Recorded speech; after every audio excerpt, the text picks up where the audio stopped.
Supercars shouldn't go to the Singapore Grand Prix in 2024.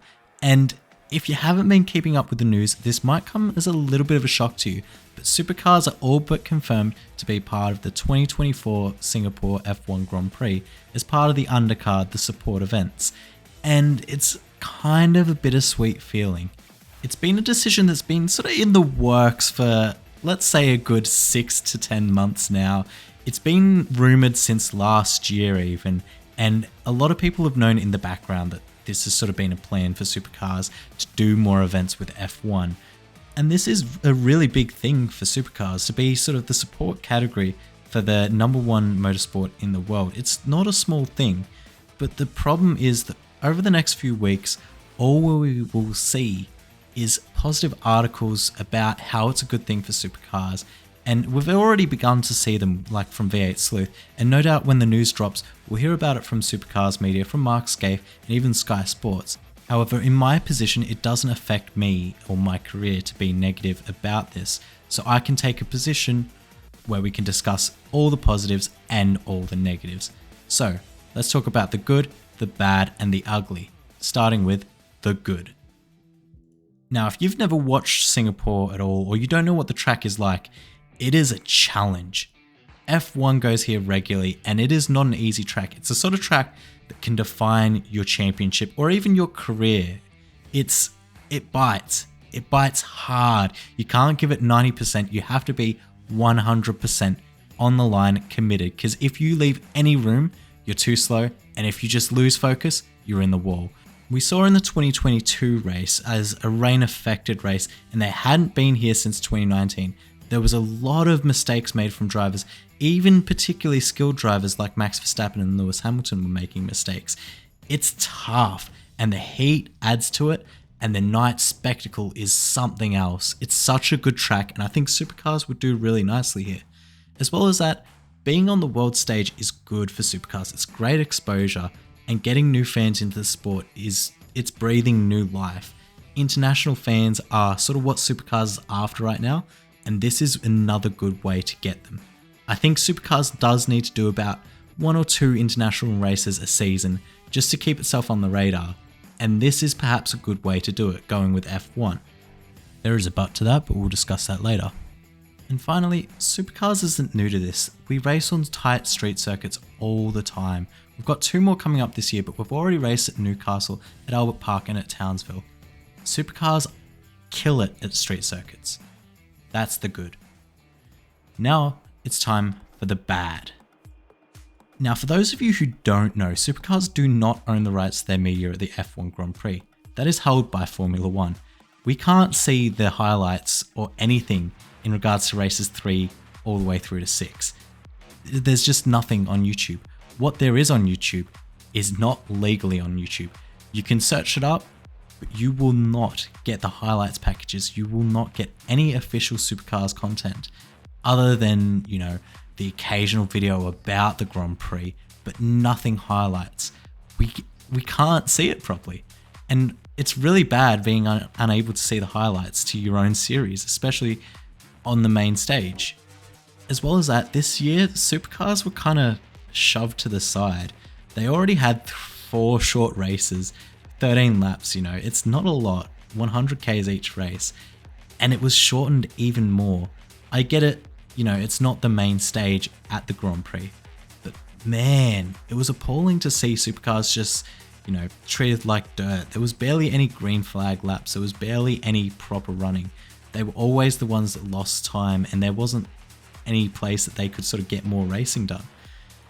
If we go to Singapore, that's the situation we'll be in once again. We'll be second to Porsche Carrera Cup as well. So, it's not just like we're second fiddle to F1. We're second fiddle to all the categories on the main stage, which is genuinely such a shame because supercars are so good on these tracks. The Gen 3 really worked, and if it happens again, I couldn't say I'd be surprised. If supercars racing gets cut short, I couldn't say I'm surprised. And the logistics of it, the expenses of it all, just to have our races cut short would be horrible for the sport. I don't think anybody would be a fan of that. And unless if we have safeguards against that happening again, there's no saying that It couldn't. But now we get to the ugly, and the ugly is pretty ugly. Supercars has cut their entry list down from 25 to 24 when I think all fans were kind of hoping that we get more entries. It's kind of tone deaf of Supercars. The fans really want more drivers. They want more cars. You know, a lot of the drivers in Super 2 can't get the seats because there's already so many good drivers in Supercars. And by shortening the amount of entries, it kind of just makes it harder. And it's really just proving that Supercars just isn't listening to their fans right now. Obviously, Singapore, such a great experience on the world stage, going international. Marvelous. Is this the sacrifice that the fans wanted? By and large, the response has been no. And I get that the response online isn't always the best place to go, especially when it comes to potentially controversial matters. There are a lot of fans who will just voice their opinion and talk about how much they've hated Supercars for years on years on years on years on years on years on years on years on years. But the response is quite measured for this one. A lot of fans are just upset that Supercars just doesn't appear to be listening, and it's not the first time in the past few years, but this is where it's all coming to a head. Supercars fans have been wanting more entries. They've been wanting Supercars to sort of sell the RACs that they have, the race entitlement contracts, so that we can get more entries. They want more wildcards. They want more appearances. I don't want to speak for everyone when I say it, but just more drivers, more people is just better for Supercars. But right now we're acting like F1 and cutting entries out because what we have is apparently fine, and we're willing to sacrifice, more drivers for what Supercars feels is best and not what the fans feel is best. Obviously, fans can be fickle. Fans can be, they can change their mind on a whim. But this is the one thing that, for as long as I've been a Supercars fan, people have wanted more drivers. People have always loved more entries. Even if they're slow, it's more entries. There's more battling, People fighting for P26 and P27 is still people fighting. And it just sucks that now, we won't be able to get even 25 cars. Declan Fraser, I could guarantee you, he's now out of a seat because of all of this. And it sucks. There's a chance that James Courtney might be out of a seat as well out of all of this.